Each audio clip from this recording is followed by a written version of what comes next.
Sa gitna ng siksikang pila ng mga umaasang makatanggap ng ayuda sa Quezon City nitong Miyerkules,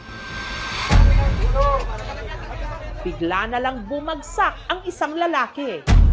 Nawalan ng malay at nag-seizure.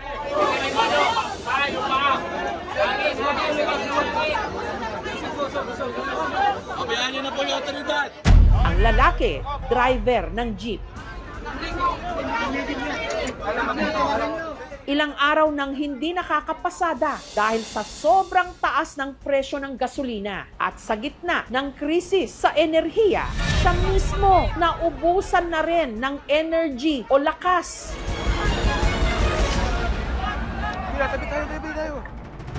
Natunto ng aming team ang jeepney driver sa West Fairview, Quezon City. Sa kabutihang palad, nakarecover siya, si Jose, 44 anyos. Doon ako nagkamalay sa ospital. Hindi mo ako magpakumpain. Umuwi lang ako kahit tagilid na ang lakad ko. Kaya nagpahinga ako mula umaga hanggang ngayon. 2 dekada na raw siyang namamasada sa Maynila. Dati, may naiuuwi pang kita para sa kanyang pamilya. Pero nito raw mga nakaraang linggo, mula nung tumaas ang presyo ng krudo, abonado pa siya. Dati ang full tank namin to 3. Ngayon 4,000 na full tank namin. Pero pag bumiyay kami, wala kami mauwi. Sa pagod namin mula umaga hanggang gabi. Mahigit 1 linggo nang hindi nakakabiyahe, baon sa utang at halos wala nang natitirang pera. Ang pira ko, barya na lang. Ang bili na lang ng asin at saka bitsin to.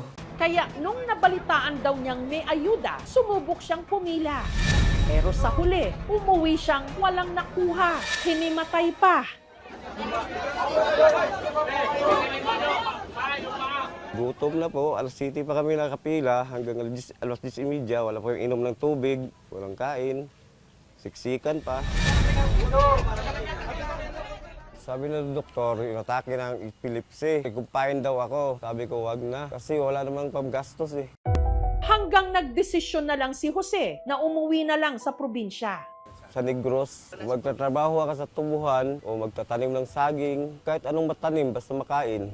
Sa mahal ng krudo ngayon, hindi lang si Jose ang nahihirapan. Simula nung na yung diesel na umabot na ng 90, sabi ko wala na akong kikitain ito.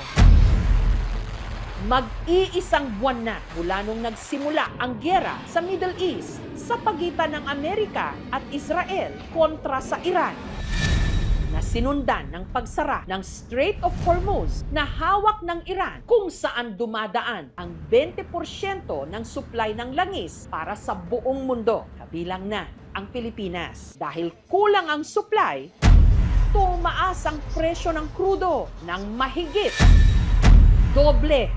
Noong March 23, sabi ng Malacanang, wala pa raw krisis. Pero kinabukasan, March 24, nagdeklara si Pangulong Marcos ng State of National Energy Emergency.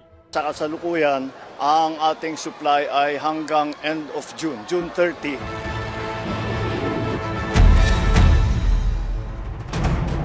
Hiningi ko ang opinyon ng isang eksperto tungkol sa energy, si Attorney Noel Baga, co-convenor ng Center for Energy Research and Policy ng University of the Philippines. Una po sa lahat, ano itong Center for Energy Research and Policy? Isa kaming energy think tank. Composed kami ng lawyers, engineers, economists, researchers. Nag-a-advocate kami ng energy sustainability, energy security, energy reliability, at energy affordability. Itong sitwasyon ho natin ngayon sa Pilipinas, parang tayo yung nanguna sa buong mundo na mag-declare ng National State of Energy Emergency.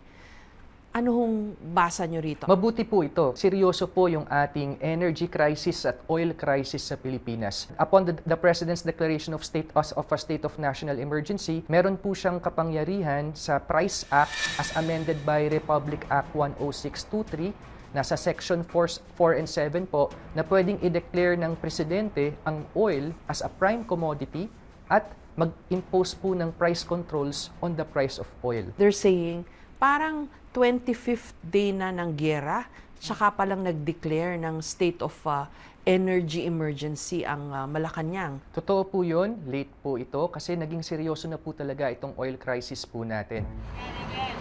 May kinakausap po akong jeepney driver, yung ginagastos niya para sa langis 1,000 pesos per day for a 12-hour shift. Ngayon po ang ginagastos na niya 2,100 pesos per day para sa gasolina. Ang mga mangingisda natin, hirap na rin. Per fishing trip, according to studies, tumaas na po by 60% ang kanilang costs. Ang ating mga magsasaka, hirap na rin. Oil din yung ginagamit ho nila para sa kanilang mga traktora. Marami na pong jeep at bus ang humintong magpasada.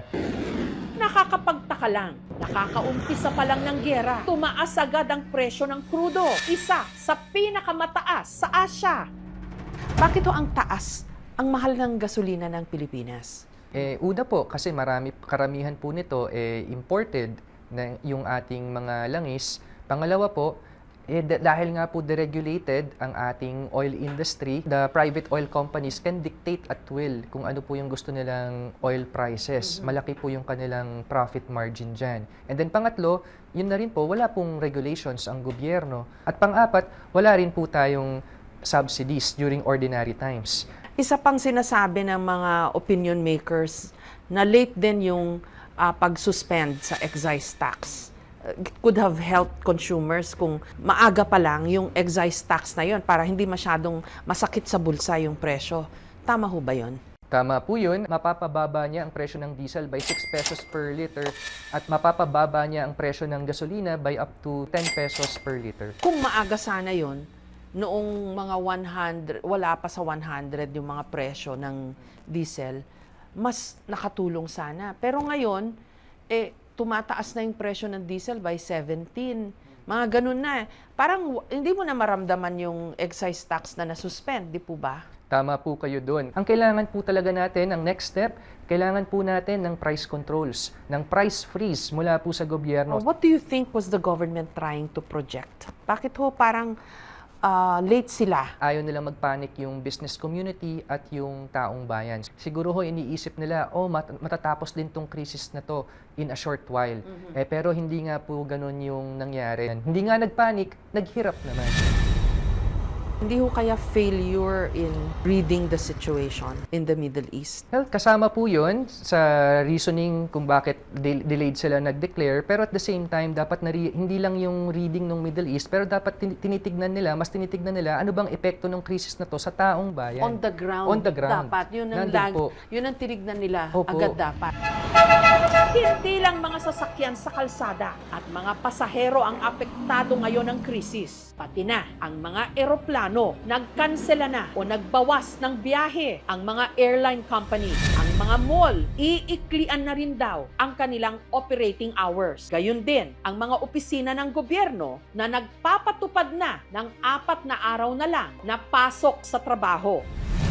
Sa inilabas na impormasyon ng Department of Energy o DOE noong March 20, kulang na raw sa 2 buwan ang supply ng langis ng Pilipinas. Bagamat may bagong dating na krudo, sabi nila ang declaration po ng gobyerno is 45 days yung supply.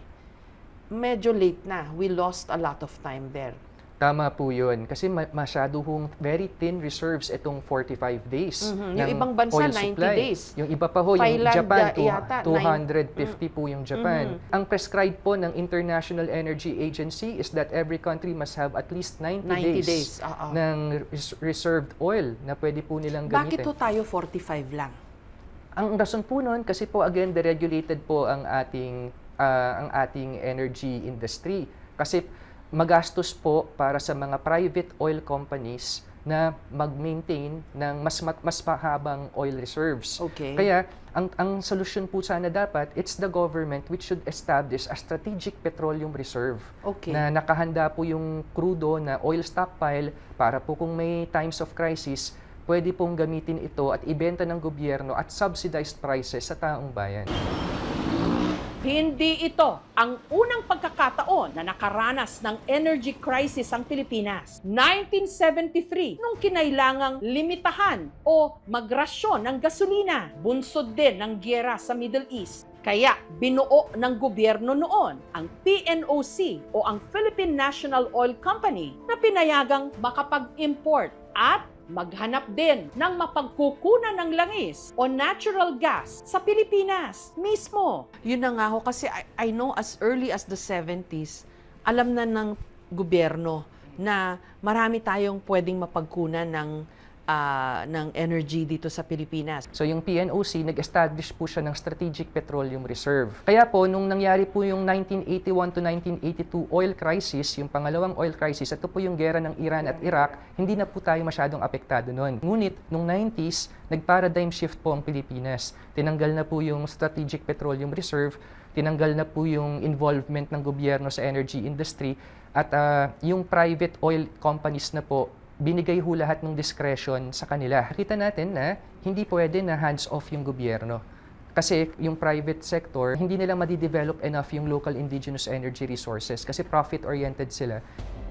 Isa sa matagal na naming naiulat na mukhang may langis o gas ang Ligwasan Marsh sa Mindanao. Ang hinala, malaki ang deposito doon ng natural gas. Sa mga poso at tubo, kapag sinindihan, nagliliyab.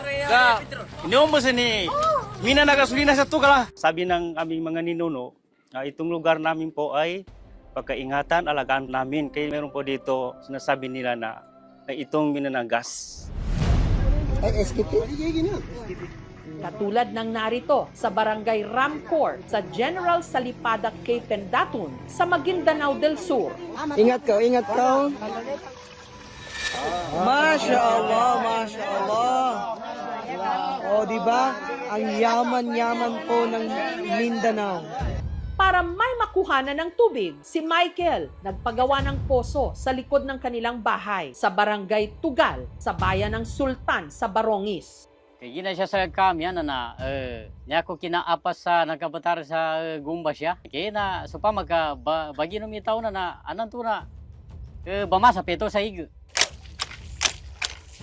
Pero laking gulat niya, yung imbes na tubig, iba ang lumabas. Kulay ni sa ganina, mana basa ka, bramo sa ganin talaga, basa gasolina talaga. Doon namin ba na magkwente, di rin talaga kinuman. Sa kabiya sa panilasan din talaga. At nang ito'y kanilang sinindihan, umapoy. Niya ibidin siya. Meron, tigwi niya, agumpa niya ka, basi tigo, Korea na lagi, narabon, magagapyanin. Ibidin siya. Amade niya. Narakateba mo ni dito ka sa kakawasan. Iniumbos ni mina na gasolina sa tukala. Naglot ako doon nung magkita ko sa pag-gin nila na bigla yung apoy. Doon ko naisip na totoo pala na sasabi ng aming mga ninuno na meron gas dito sa amin. At ngayong nagbabadyang magmamahal, pati ang LPG o gas na panluto, dito na nagpapakulo ng tubig sina Michael para mapakinabangan. Gamit tayo ng poso.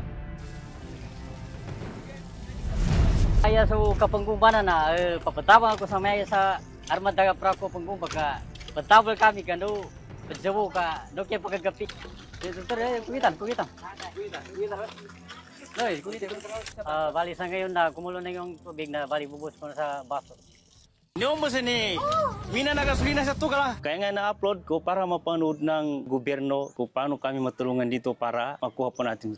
Ayon sa mga taga rito, minsan na raw binisita ng mga otoridad ang kanilang lugar. Nagkaroon naman daw ng exploration project pero naantala dahil ang Ligwasan Marsh, protected area. Problema rin doon ang seguridad. Nagkaroon po ng conflict doon sa area, kaya ito ay na-abandon. Sana masolusyonan na, magka-peace agreement na po dyan at kailangan po nating i-pursue ito. Yung sa Ligwasan ho ay kailangan lang hong i-open ulit for possible contracts, but we are already making the steps towards this end. Nagkaroon po ng studies na meron po siyang crude oil and meron din siyang natural gas. No, I think mga around 3 trillion cubic meters of natural gas and around 98 billion barrels of crude oil. It won't be an easy project kasi it's kind of like on water and not inland. So it will be a more expensive, let's say, endeavor, but the potential is very good. Samantala, may nahanap sa Malampaya gas field sa Palawan. Ang gas na nakukuha roon, bahagi ng supply ng kuryente ng Luzon Grid. It was providing 1/3, 33% of the electricity requirements of Luzon at its peak. Ngayon po, nasa between 18% to 25% yung pinoprovide na electricity requirements ng Luzon. Pero ang problema, kumakaunti na ang gas na nakukuha mula sa Malampaya. Ang initial projections ng Department of Energy energy is mauubos ang Malampaya Field by 2027. Ng 2026, mga ganun po. Bagamat may pag-asa na meron pang ibang mapagkukunan ng gas dito. The Camago 3 well has been successfully drilled and tested, producing up to 60 million standard cubic feet of gas per day. It is the second major milestone under our $893 million Malampaya Phase 4 campaign. So together, these two wells are projected to extend the life of the Malampaya gas field by an estimated 6 years. Isa pa raw sa mga potensyal na pwedeng mapagkunan ng malaking deposito ng langis sa pinag-aagawang mga teritoryo sa may bandang Spratlys. Ano hong information that you have? May langis din ho ba doon? Do the Chinese know something? Baka ho yung mga Chinese ang nakakaalam na maraming langis doon. Kaya nilagyan na ng artificial islands nila. Anong pagkakaalam nyo? Some of the US oil companies like Chevron, may study na po sila, nag-survey na po sila dyan. Napakalami pong langis, oil, and natural gas sa area po na yan. Sabi nga po nung ibang reports, it's as big as yung reserves po sa Saudi Arabia. Yung buong West Philippine Sea po. But of course, meron tayong dispute with other claimant states. Hindi lang po China, nandyan din po yung Vietnam. Meron na po tayong arbitral ruling noong 2016 na sinasabi po nung arbitral ruling na yung buong West Philippine Sea is within the Philippines Exclusive Economic Zone. Okay. Na pag mamay-ari po natin yan, pwede nating i-explore yan.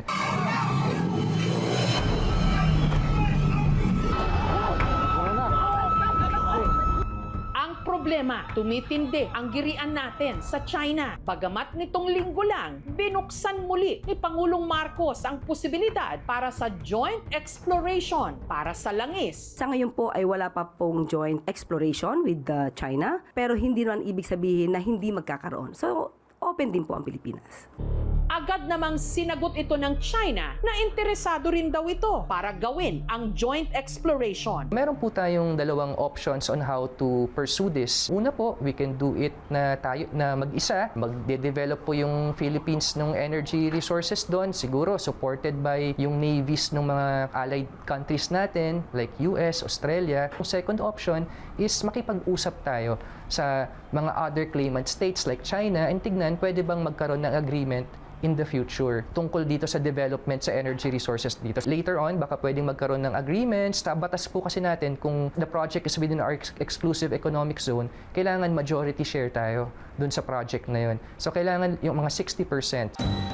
Maraming pwedeng mapagkukunan ng langis o gas sa Pilipinas. Bukod sa langis, hydroelectric power mula sa ating mga ilog at waterfalls, meron din tayong geothermal energy mula sa mga usok sa ilalim ng lupa, mula sa napakarami nating mga bulkan. At syempre pa, ang enerhiya mula sa araw o solar energy na marami tayo, lalo't napakainit ng Pilipinas. Given na araw-araw napakainit ng ating bansa, we have an abundance of energy from the sun. Are we doing enough to harness that? Renewable po as a whole sa buong bansa is around 23%. So I think solar is just around 3%. 3%. Konti lang po, mga 2 to 3. So that's why lang it's po. still expensive yata. According to the Department of Energy, tataas na po ang presyo ng kuryente sa Pilipinas. Magiging at least 9 pesos per kilowatt hour na ang average price ng kuryente sa nationwide. Ngayon po kasi ang average price ng kuryente sa Pilipinas is around 3 to 4 pesos per kilowatt hour. Kaya So mahasaktan po. more than 50%. Opo. Masakit ho yun. Mas lalo hong maghihirap din dito ang taong bayan po.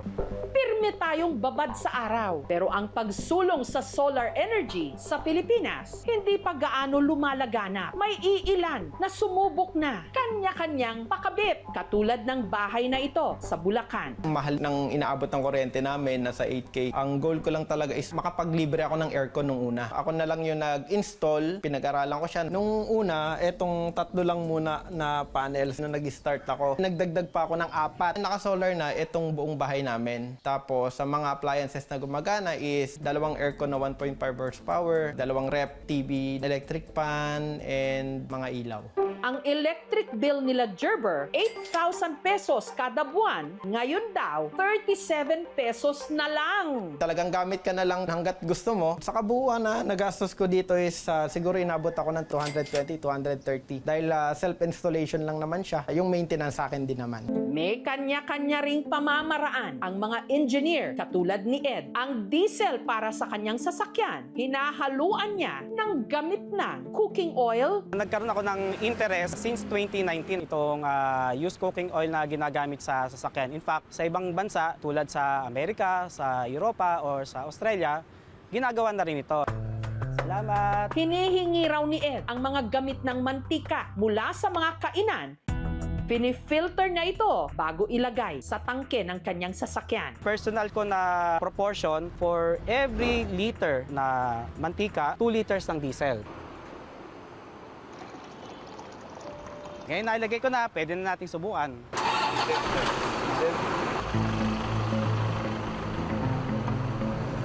So far, wala tayong aberya or nagkaroon ng performance degradation sa sasakyan ko. Kaya may 2,000 pesos para sa full tank ang natitipid ko. Pinakamalayo ko nang nagamit ang sasakyan ay Bicol. May potential siya. Ginagamit na rin siya sa ibang bansa tulad ng Australia, ng US. Ngunit kailangan nating maging mabusisi dahil may tamang proseso para magawa ito. At kapag hindi natin siya nagawa ng tama, ay baka mas mapamahal pa tayo. Ito'y hindi pa proven scientifically ng mga eksperto. Sa tingin ko malaking tulong ito sa mga kababayan natin na naghahanap rin ng mga alternatibong pamaraan para makatipid tayo sa fuel natin.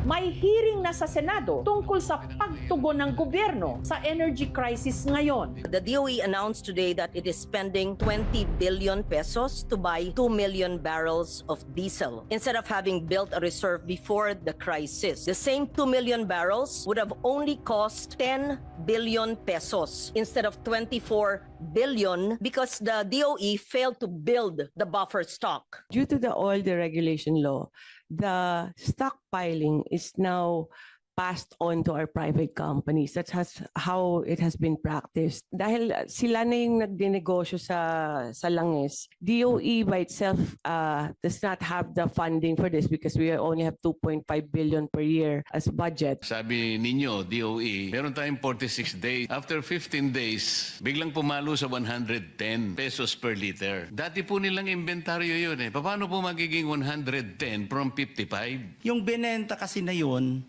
will have to be replaced right after next week. So, kinolekta ho yung amount. So, ang nangyari, ang nag-finance ang taong bayan. That's the way. Ulitin mo, yung sinabi mo. So, hindi, ulitin mo yung sinabi mo. Yes, it's really. Hindi, yung exactly. It's passed on to. Oh, yan na nga eh. Now I am asking you, nag-check, sabi nyo hindi. So ano yung monitoring? This is the frustration. Kaalis kung frustrated ka, wala kang sagot na nakuha. Nakipag-ugnayan ang aming team sa tanggapan ng Department of Energy. Mga 1.044 million na yung nabili ng gobyerno na barrels of diesel. We are reserving that stock in case makulangan yung mga oil companies natin para meron tayong second buffer, no?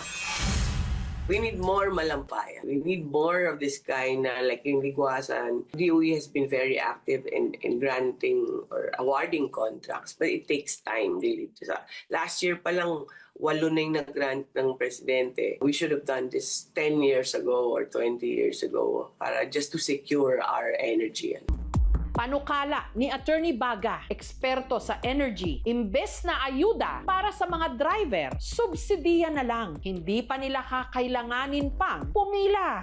Parang nakagawian na ho yata ito ng gobyerno na pag may krisis, dinadaan ang lahat sa ayuda dun sa pamimigay ng pera. Is it wise na ganito lagi ang solusyon? Maganda po yung intention na magbigay po ng ayuda, ng subsidy sa mahihirap, pero sa implementation po nagkakaroon ng problema. Napakarami hong bureaucratic problems niyan. Una, nakakarating ba talaga yan sa nangangailangan? Kung makakarating man sila doon, napakahaba ng pila. At marami sa kanila hindi na rin nabibigyan. Pasensya na po, ayaw po namin na ayuda. Hanap buhay po ang kailangan namin.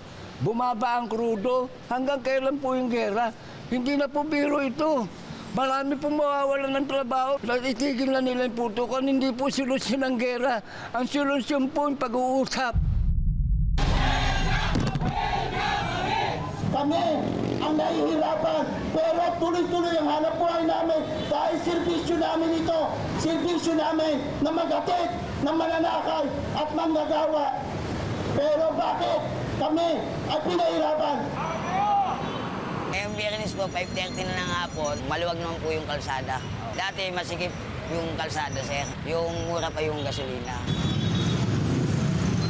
Sobrang hirap po sumakay. Onti kasi ngayon yung mga jeep. Ano pong kailangan kaya natin gawin ngayon? I-freeze po yung presyo ng langis at a certain level. I-require po sana yung gasoline stations na magbigay po ng discounts sa mga public utility vehicle operators. Tapos long term, para din po sa energy security, i-develop po natin sa Pilipinas lahat ng klase ng energy resources. Kasama po dito yung solar power, wind power, hydro, natural gas, coal, para hindi ho tayo dependent sa mga imported na energy resources. Tama ho ba na isipin na kung tutuusin, hindi naman nagkulang ang Diyos o ang kalikasan sa Pilipinas? Oho, tama po Bukod yan. sa napakaganda at napakayaman ng ating natural resources, binigyan din tayo ng mga posibleng mapagkukunan natin sana ng gasolina. Pero hindi tayo nagpursige Tama po yun. para gamitin itong mga binigay sa atin ng kalikasan at ng Diyos. Sana po itong krisis na to ay maging wake-up call at magising na po ang gobyerno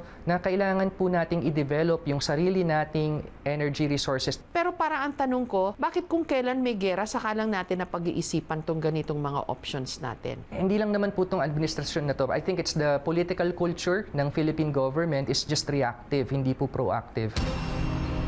Sa gitna ng kakulangan ngayon sa enerhiya, malinaw na hindi lang supply ang problema.